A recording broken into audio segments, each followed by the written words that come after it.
estão aqui para tirar essas famílias. As famílias que ocuparam esse prédio e já resistem há quase 2 anos. Nós vamos lutar até que termine o déficit habitacional, até que ninguém mais perca tudo na enchente. A decisão por desocupar no momento que foi uma decisão de estratégia de quem fez o cumprimento, da Brigada Militar. O que havia era um grande temor de que houvesse um enfrentamento físico.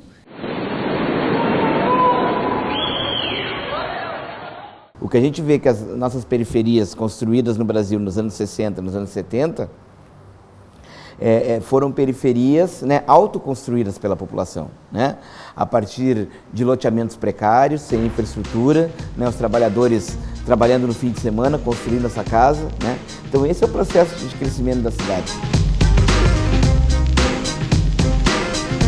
O Estado, o município tenta construir um empreendimento, mas essa construção não evolui e esse empreendimento acaba sendo ocupado por outras famílias que também não têm para onde ir. Eu penso que se luta por moradia paralelamente a outras temáticas são tão ou mais importante que o assunto moradia. Moradia é uma necessidade. A gente, além de abrigar as famílias, tem um trabalho social por trás disso, né? Então, tem pessoas que vieram para cá com diversos problemas e, de repente, essas pessoas estão no epicentro de uma luta por moradia.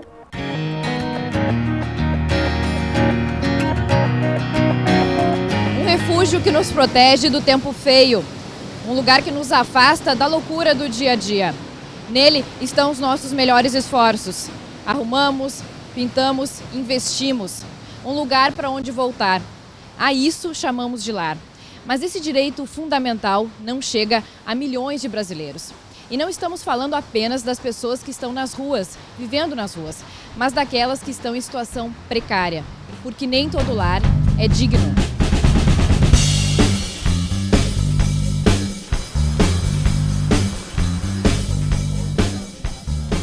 Um estudo do IBGE, da Fundação João Pinheiro e do Ministério das Cidades constatou um déficit de 6.200.000 moradias em todo o país.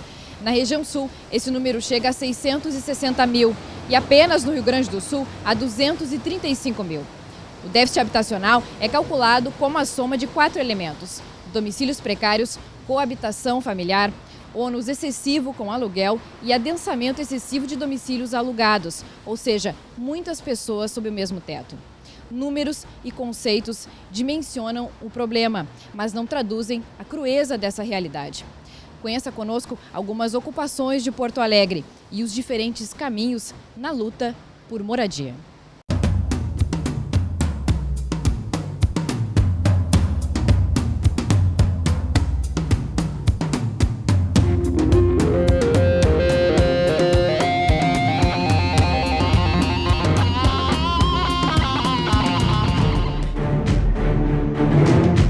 Início da noite no centro da capital.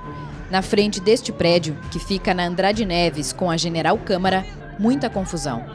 Uma ordem judicial de despejo, expedida pela Justiça, determina a desocupação. O prédio pertence ao governo do estado, que estava em negociação com os moradores há 2 anos. A ordem foi cumprida com o auxílio do batalhão de choque. O Ministério Público, que acompanhou o processo desde o início, apoiou a estratégia da retirada. Precisa um protocolo no sentido de definir para onde vão as pessoas para que elas não se tornem sem teto imediatamente depois da desocupação, para que elas recebam assistência social, algum tipo de atendimento pessoal. Em nota sobre a desocupação, o governo do estado afirma que dialogou com os moradores por 2 anos, sem acordo, e que a prática de ocupações e depredação de bens públicos são inaceitáveis. Além disso, diz que as alternativas de habitação oferecidas foram recusadas, revelando exclusivo interesse ideológico e político, e que a decisão judicial foi cumprida com correção pela Brigada Militar e acompanhada por autoridades do Judiciário. 15 dias antes da reintegração de posse da Lanceiros Negros, fomos recebidos na ocupação. Ali, diversos lares. Muitas histórias como a da Maitê, que vivia com os 3 filhos e o irmão. Quando nos encontramos, a pequena Valentina mostrou orgulhosa o quarto bem organizado e os brinquedos. Na alegria dela, não se via reflexo de tantos momentos difíceis. Eu falei com uma prima minha e ela disse que estavam fazendo cadastro e tudo mais para moradia. Aí por isso que eu vim para cá e aqui eu fiquei, porque como eu pagava aluguel era muito caro, tinha eu e meus filhos, não tinha condições de manter. Em outubro de 2015, as fortes chuvas deixaram dezenas de desabrigados. Mais um motivo para que a família da Maitê e mais 70 famílias se unissem em busca de um lar. Nascia a Lanceiros Negros, no centro da capital, coordenada pelo MLB, Movimento de Luta nos Bairros, Vilas e Favelas. Propriedade do governo do estado, o prédio onde funcionava o Ministério Público estava vazio há mais de 10 anos. Tem famílias que procuram porque estão fugindo da guerra, do tráfico que existe nas periferias e que pouco se fala sobre isso. Então essas pessoas têm aqui no prédio uma referência, sempre alguém fala com alguém que...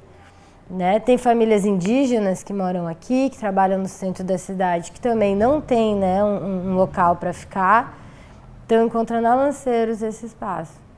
E aqui no início eu não era acostumada, a gente fazia janta para todo mundo, o almoço todo mundo comia junto. Então eu tinha que fazer comida para muita gente, era 70 famílias. Aí, imagina, bastante criança, tinha bebê, tinha adulto, idoso, grávida. Então a gente aprendeu a conviver com muitas pessoas assim junto. Conviver aí fora e visitar, ou trabalhar, conversar é uma coisa. Agora conviver, morar todo dia é bem diferente. Mas é uma boa experiência. A gente aprende. O que te trouxe pra cá? Foi a falta de uma casa, né? De ter onde morar. Morava de favor, onde eu morava não era meu. E aí fui conhecendo a ocupação, os direitos de uma moradia digna. Daí eu vim procurar meus direitos. Gostei, conheci o lugar e a partir dali eu vim morar e estou aqui até hoje. André cursa o 3º semestre de Direito na URGS. Estava na ocupação há quase um ano. Eu, há um bom tempo, já queria ter mais comodidade de poder, depois da aula, ficar não tendo que pegar ônibus e ir até lá o interior de Viamão, né? E aí eu resolvi ver mais de perto como é que era o movimento e acabei gostando e vindo morar aqui. Eu vim para a ocupação, minha família passava necessidade na aldeia, porque a gente está isolados no meio de uma plantação de soja que não é nossa, respirando todo o agrotóxico da soja. E não tinha para onde correr, sempre passando necessidade com nossos filhos e vindo para Porto Alegre não conseguia se manter dentro da cidade. E a ocupação nos deu pé para nós sobreviver. Nós representamos mais de 300 mil famílias que moram em ocupações irregulares e que tem que ter a terra regularizada, que tem que ter... As pessoas não querem as coisas de graça, querem pagar luz e água, mas tem que ter regularização fundiária. Temos moradia para o povo do Brasil!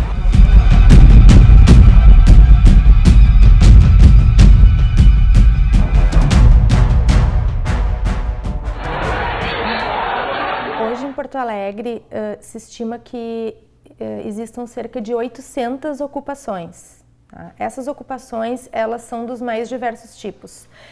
Existem muitas ocupações de pessoas que já moram há 20, 30 anos em áreas que estavam assim abandonadas, deixadas. Essas áreas elas são públicas, são privadas, né? É bem misto. E existem também as ocupações que a gente diz assim que são ocupações de emergência, que são ocupações de urgência.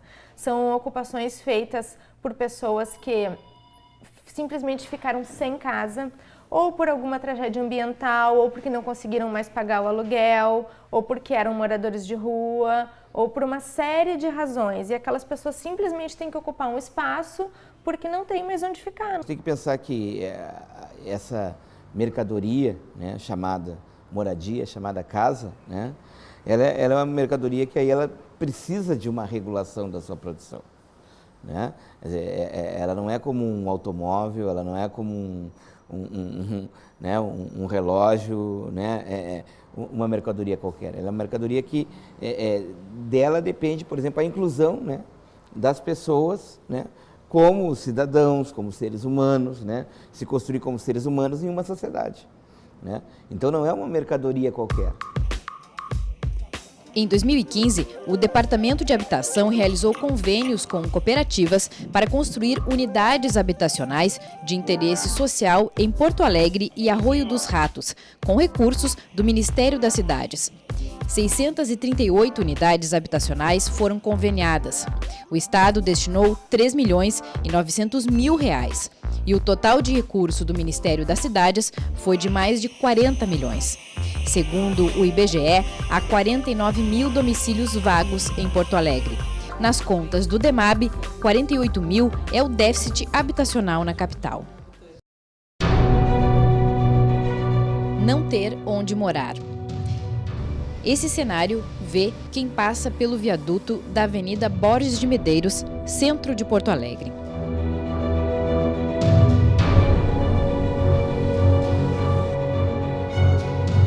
No mesmo ponto, acima, um prédio que é símbolo da luta por moradia.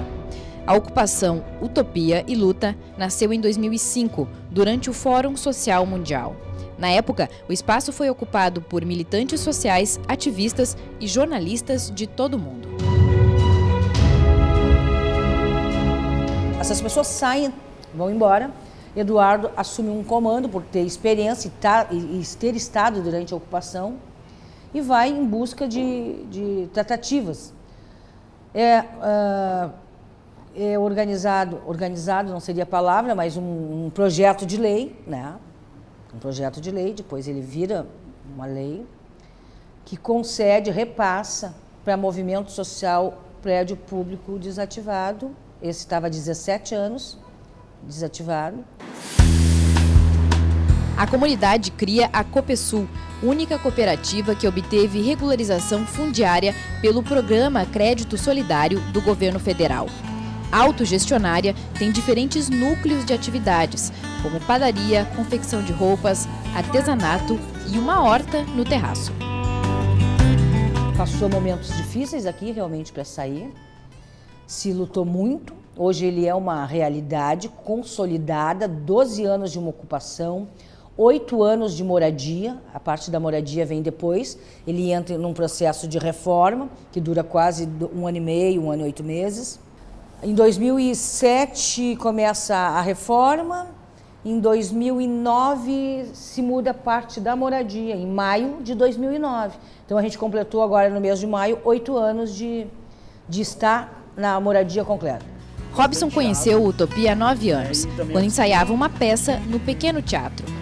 Há 2 anos, quando foi morar na ocupação, foi convidado pela cooperativa para fazer parte do grupo responsável pela horta. Ele explica como funciona. Eu não sabia nada, não tinha nenhum conhecimento na área. Esses trabalhinhos escolares tinha de plantar semente lá de abacate, para mim nunca tinha dado certo na vida. Um espaço de produção, de toda essa discussão que a gente tinha de alimentação saudável. É um núcleo que a gente está com uma horta em cima de um terraço, entrando na Borges de Medeiros, numa ocupação, né? É um espaço para além disso também, um espaço para trocas e conhecimento de saber, assim, né? Eu considero um pouco isso.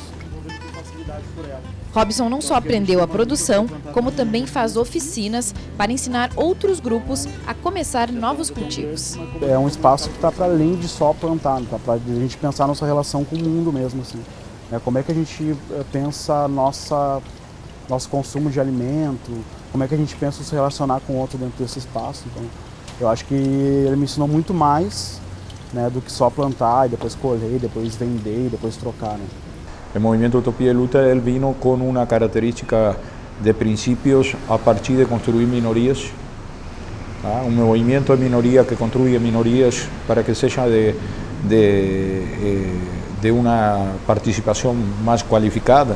A partir de los años 2009 para frente, muchos y muchos grupos unos que sabemos y otros que ni sabemos, por reflexo, se fueron constituyendo a partir de este modelo.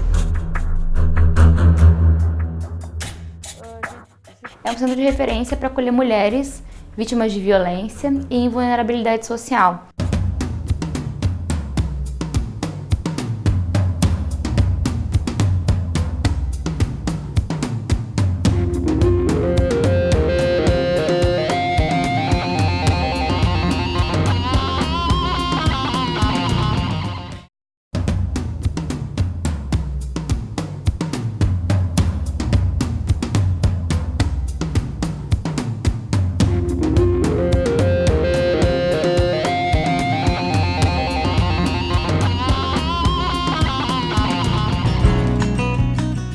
São muitas cartas e todas expressam um sentimento: gratidão.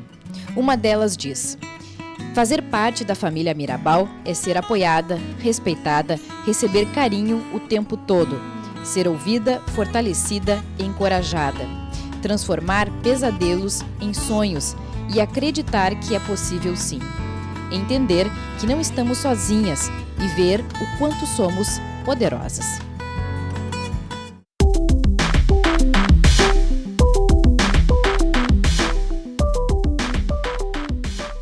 Mirabal é o nome da ocupação. Uma homenagem às irmãs Pátria, Maria Teresa e Minerva Mirabal, que se opuseram à ditadura de Rafael Trujillo na República Dominicana e foram assassinadas em 25 de novembro de 1960. A data acabou escolhida como Dia Internacional da Eliminação da Violência contra a Mulher. A Mirabal é inspirada em uma ação semelhante do movimento Olga Benário, em Minas Gerais. A ocupação Mirabal é uma ocupação diferente, né? E ela acabou se tornando um centro de referência para essas pessoas. Aqui a gente está na sala da acolhida. É um centro de referência para acolher mulheres vítimas de violência e em vulnerabilidade social. A ocupação ela foi realizada no dia 25 de novembro do ano passado. Então a gente já completou mais de 6 meses, né, que está desenvolvendo o trabalho e o projeto. E desde o início a gente já ocupou com mulheres em situação de vulnerabilidade e violência, mulheres que tinham perdido tudo nas suas casas, estavam à mercê da violência do tráfico nos bairros. E desde o primeiro final de semana que a gente ocupou, muitas mulheres nos procuraram. Então as mulheres elas chegam aqui na ocupação de diversas formas. Algumas chegam por indicação de amigos, de conhecidos, de pessoas que conhecem a ocupação na rua e que vê alguma mulher passando por alguma situação de violência e indica a casa. Elas chegam aqui pela Delegacia da Mulher também, já nos encaminhou muitas mulheres, porque como a gente tem 11 vagas só na Casa da Viva Maria, e é para mulheres que estão na ameaça iminente de morte. Especificamente. E são 11 vagas. Então, a opção do poder público, né, da delegacia, do equipamento de segurança pública é encaminhar para cá, porque não tem outra opção. A acolhida na Mirabal é provisória, uma casa de passagem. O trabalho prestado ali recupera vidas. Ana está sob medida protetiva. Eu tinha um companheiro há 7 anos que eu vivia com ele, né? E nesses 7 anos, 3 vezes eu tentei fugir dele, né? Tenho filha com ele e todas as vezes que eu fugia, ele me achava. Já fui para outro abrigo, né? Ganhei audiência e depois que saía a protetiva, tudo ele não respeitava, vencia, ele me pegava na saída do serviço. E aí uma vez eu pergunto por quê? Por que tanta violência com um cara que te promete o amor, o carinho, vou cuidar de ti? E quer te proporcionar o medo, porque na verdade era um covarde. Eu cheguei toda coada, não conseguia nem falar meu nome direito, e hoje não. Hoje eu luto, eu batalho, e eu ainda quero ser militante. E você, para defender outras mulheres. Poder ajudar quem acolheu. A Cláudia passou por isso, chegou a Mirabal no início do ano e hoje é uma das coordenadoras da casa. Fazendo um serviço que está precário, né? E a gente está fazendo a diferença, né? Sendo que a Delegacia da Mulher está mandando pra gente, vários outros órgãos públicos estão... Então quer dizer que a gente está se somando na rede, né? A ocupação está em uma propriedade privada, onde funcionou até 2013 o Lar Dom Bosco, dedicado a crianças em situação de rua. O prédio pertence à Inspetoria Salesiana São Pio X, que não cortou nem luz nem água, mas quer o local de volta. A Defensoria Pública atua como mediadora. Recentemente, o pedido de reintegração foi suspenso. E foi na Mirabal que grande parte das pessoas despejadas da Lanceiros Negros se reuniu.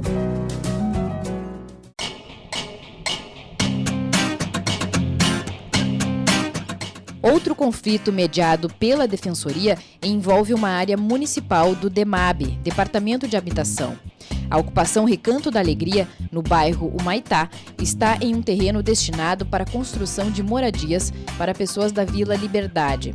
São anos de problemas, da licitação até a interrupção das obras. A área foi ocupada há 8 meses por cerca de 80 famílias. Quando foi ocupado aqui, tinha já umas famílias já para vir para cá, né? Mas só que, no caso, tinha muitas pessoas que estavam nesses aluguel social, tudo, ficaram tempos também sem estar recebendo, né? Pessoas desempregadas, famílias que, né, estavam morando na casa de parentes, né?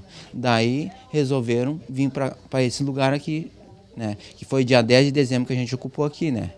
Não tinha nada, negócio de banheiro, pia, nada. Isso aí foi tudo a gente improvisando e arrumando a área, tudo aí na frente, né? O senhor está morando aqui desde dezembro também? Nós temos desde dezembro já temos na mesma situação deles, né? Na mesma situação.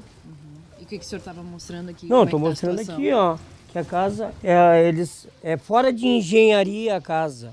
Que, olha bem, eu estou aqui, ó. Olha a altura da rua, se eu aterrar, aí vai ficar aqui, ó. Aí daí o que vai sobrar para casa? Que a rua ela já está mais alta que o piso, né? Seu Gilmar e dona Judite ajeitaram a casinha com capricho. Até uma horta fizeram. Eles vivem aqui com os netos, William e Maria. Nós já temos 10 anos juntos, eu e ela. Né? E em algum outro momento da vida de vocês passaram por essa situação de ter que... Não, nunca tivemos nessa situação. Mas hoje a gente tem que passar, porque tá difícil para todo mundo, né? Não é só para nós, é para todos. São 82 unidades habitacionais, né? Existe uma área reservada para equipamento comunitário. Então, aquele empreendimento, né, tem uma demanda específica, né? Tem uma comunidade que tem que ser atendida, né, que estaria sendo reassentada ali. Então, é uma obra que teve início, né, teve problema com a empresa, houve uma nova licitação, né, uma nova empresa assumiu e voltou a ter problemas, né?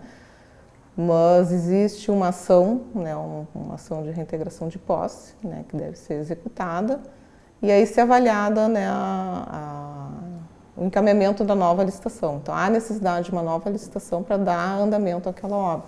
O que a gente pretende? Qual é o nosso plano para isso?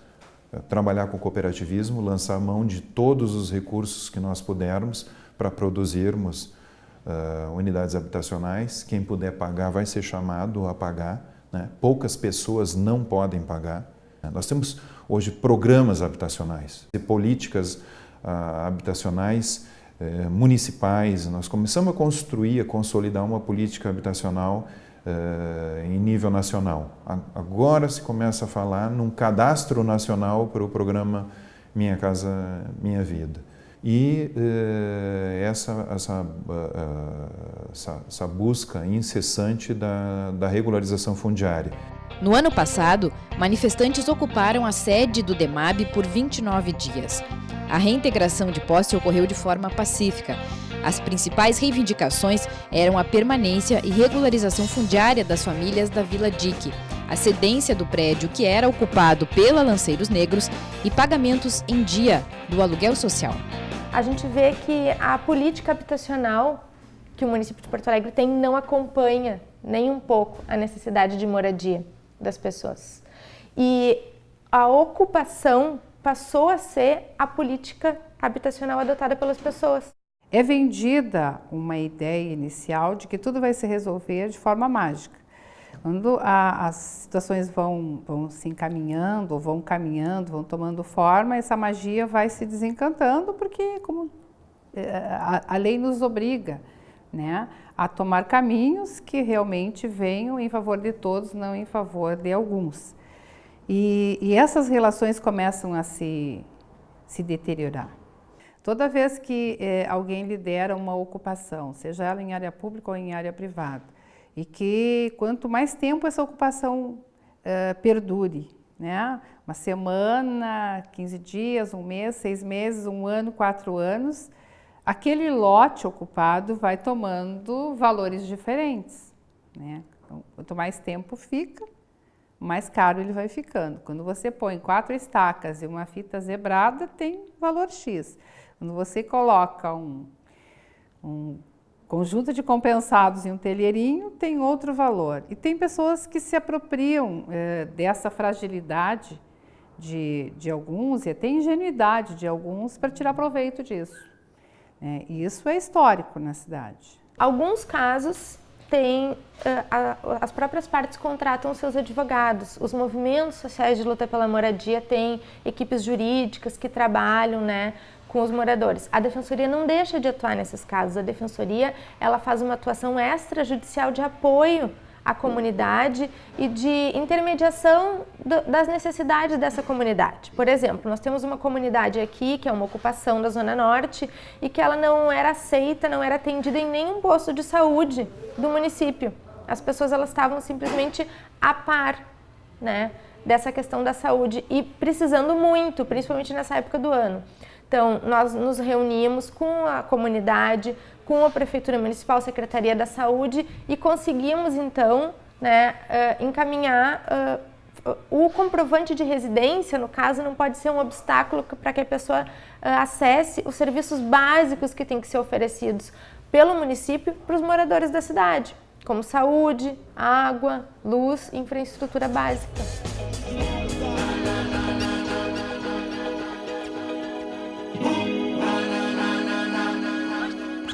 Hoje eu tenho razão de viver.